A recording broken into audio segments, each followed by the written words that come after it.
Welcome to Brindavan, a Parthasadi family Samarpanam to our beloved parents, a space for enjoying Vaishnava Sampradaya, slokas, songs, Divya Desa Pasarams, and much more. Namaskaram Uttam Bhagavatas. Today we will enjoy the Arthanubhavam of Slokam 85 of Sri Vishnu Sahasranamam in our Ayiram Namangal, Ayiram Gunangal series. रामानुजदयापात्रं ज्ञानवैराग्यभूषणं श्रीमद्वेङ्कटनाथार्यं वन्दे वेदान्तदेशिकं श्रीशैलेशदयापात्रं दीपत्यादिगुणात्मकं यतीन्द्रप्रवणं वन्दे रम्यजामातरं मुनिम् उद्भवः सुन्दरः सुन्दो रत्ननाभः सुलोचनः अर्को वाजसनशृङ्गी जयन्तः सर्वविद्ययी. The first nama in Slokam 85 is Udbhavaha. In order to preach the philosophy of liberation from the cycle of birth and death, he takes the form. He comes in, he manifests as Krishna. We see how Krishna is looking as if he is such a very sadhu and he is at the mercy of his mother. But truly, he is the superior most. So, to teach us that philosophy of how we have to get liberated from this cycle of birth and death, he appears like a renounced one and shows us how we should be with him, just like as he is with his mother. Nama is Udbhavaya Namaha. The second Nama is Slokam 85 is Sundaraha. Sundaram is beautiful. He takes a beautiful form as a damsel, and that's the way he attracts the asuras and makes sure that they do not get the divine nectar or amritam and gives it to the devas. Thirumangalvar in Periya Tirumari 9.2, all of the 10 songs 9.2.1 to 9.2.10 ends with the word Acho Oruvar Alagiyava. He says, oh my gosh, this Bhagavan is so beautiful. This Bhagavan is so Alaga, Kollai Alaga. Amalanadipuran also says, Kondal Vannanai Kovalanai Vannai Undavayan in Namunai Kanda Kangal Matronai Kanave. I've seen this Bhagavan. He's so beautiful and I do not want to see anything else. These are some of the very small part of the Prabandham where Alvars are singing about Bhagavan's beauty. Sundaha is a third nama in Slokam 85.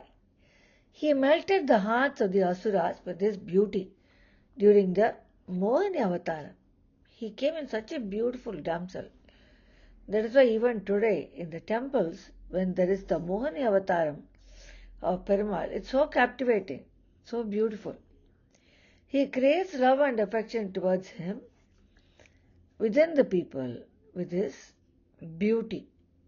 He makes sure that they fall for his beauty and eventually he treats them the way they should be doing for all their bad acts. Nama is Sundaya Namaha. Ratna Nabaha is the next Nama. Nabi is navel.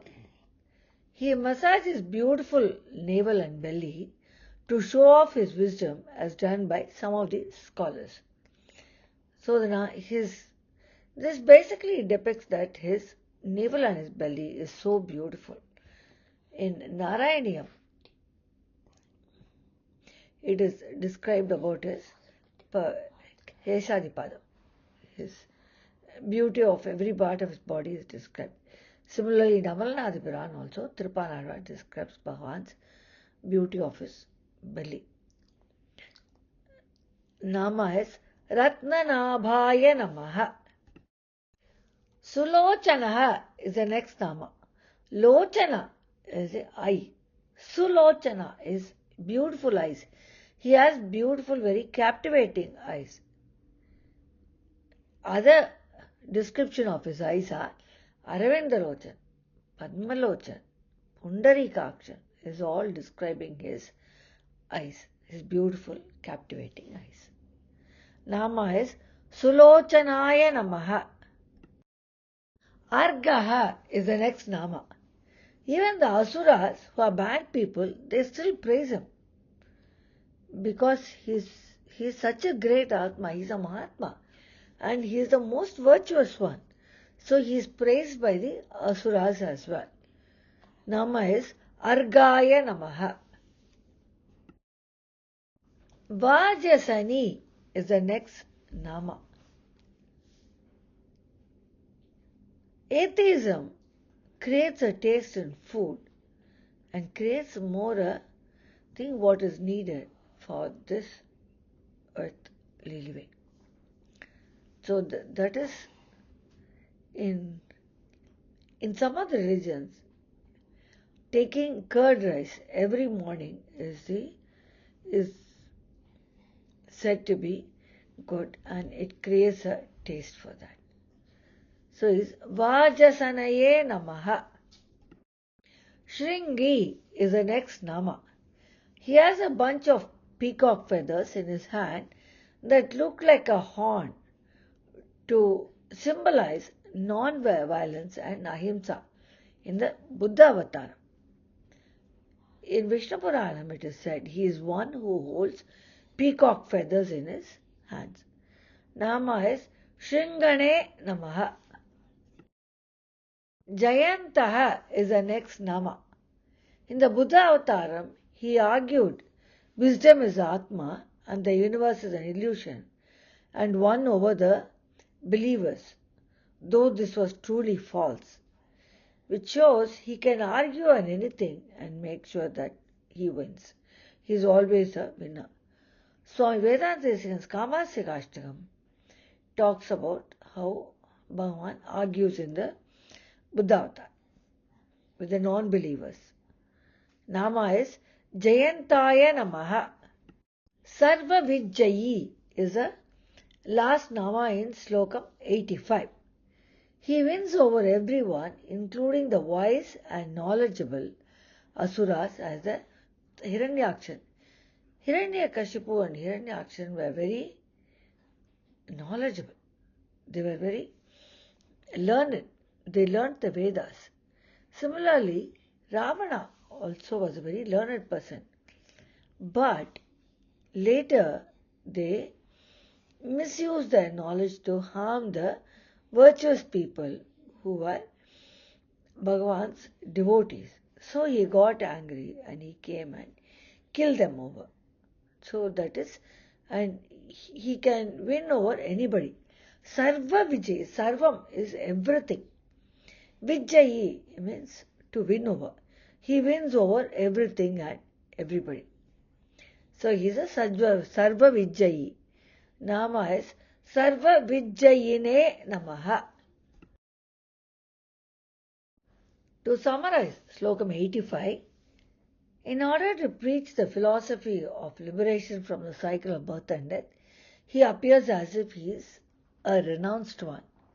Just like when he came, he acts as if he is a very innocent child in the hands of Yashoda Mata. But he is truly not. He is really Bhagavan. He takes a beautiful damsel form to attract the Asuras like he did in the Mohini avatar. He melted the hearts of the Asuras with his beauty and he creates a love towards him. He makes the Asuras love him and get an affection towards him, and then he puts them in the wrong space. That is, he does not give them what is good. They get only bad things for their bad acts, and how he annihilates the Asuras. He massages his beautiful belly to show off his wisdom as done by some of the scholars. He has a beautiful, captivating eyes. He is Aravindalochan, Pundarikan and Sulochan. He is praised even by the Asuras as a great Atma or a Mahatma, and because he is a virtuous one. By preaching atheism,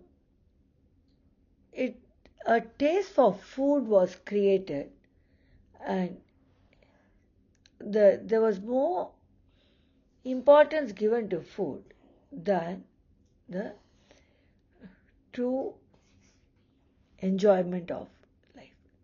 He had a bunch of peacock feathers in his hand that looked like a horn to symbolize non-violence, ahimsa in the Buddha Avatara.